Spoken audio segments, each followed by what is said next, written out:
বলল, দেখো পাকিস্তানে দিয়া মরলো দুর্ঘটনায় ভাই, বিমানপুরে ছাই হইল, কুরআন পড়ে নাই। বলেন মারহাবা। আল কোরআনের বিজয় নিশান, আল হাদিসের বিজয় নিশান তামাম বাংলায় জ্বলিবে, তবু বুক থেকে হারাবে না পবিত্র কোরআন। বলেন মারহাবা। ভাইরা আমার, বন্ধুরা আমার, বলেন তো যারা 30 পারা কোরআনের হাফেজ হয় তাদের মা বাবা ধন্য কিনা? ভাইরা আমার, বন্ধুরা আমার, আপনারা বলেন তো দেখি, এই 30 পারা কোরআনের মধ্যে সংসারের সবগুলি আছে না নাই? আছে না নাই?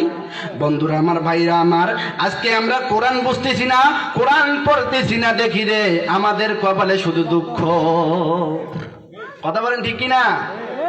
ভাইরা আমার, বন্ধুরা আমার, আমরা যদি